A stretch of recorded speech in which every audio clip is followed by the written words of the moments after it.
Okay, let's do a quick introduction to this 1978 Bradley GT2.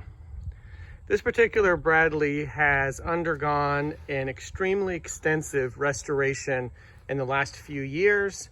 There are around 1,500 miles on the restoration, and receipts for the restoration total well over $40,000, closer to $50,000.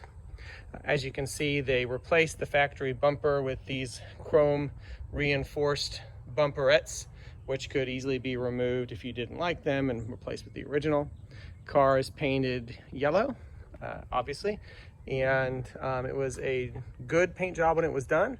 It's not concourse or perfect, but it's nice and it presents very well.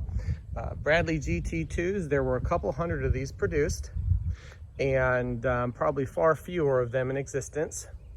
This particular one has a 4-speed Volkswagen manual transmission and 1600cc Volkswagen engine that has been extensively rebuilt as part of the restoration project, to the tune of more than $5,000 for just the engine.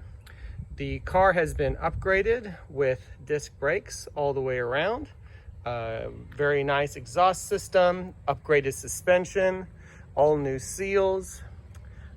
As you can see, it's got gull-wing doors, and we just added the original plexiglass windows at the top, which are removable with those knobs there. The interior was also extensively restored when the car was redone, which was also thousands of dollars to have that redone here. Okay. Again, paint shows really well, but not perfect, just a nice paint job. I think these are the original turbine style wheels with almost perfect tires. When the car was restored, they kept a lot of the look of it original, which was great, since these are so hard to find. Bradley GT2 was supposed to have been Bradley Company's attempt at more of a daily driver quality kit car. So let's have a look around here. All the lines are great. You know, it's a fiberglass body, and it's a late 70s fiberglass body, so it's not perfect like a metal body might be. But looks great. Back hatch does open up to reveal this inside area over here. And the car does come with the introduction to Bradley GT2 instructions for assembly of the vehicle. So that's kind of neat. So in here inside, as part of the interior upgrade, he put in these really nice phantom gauges. All are functional. There's the fuel gauge, extremely nice manual shifter, nice steering wheel. And then some nice options over here, including headlights, which function, dome light, wipers, washer, fan, and hazard lights. So turn that off there. Just switch it back to off. Okay. Underneath, the car is almost completely perfect. They redid the floor pans and completely, so it's just like a new car underneath it.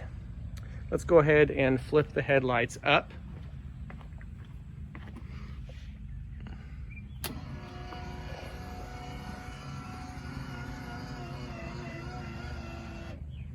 There you go. Really cool looking headlights, and I think they operate just like they would have when the car was originally built.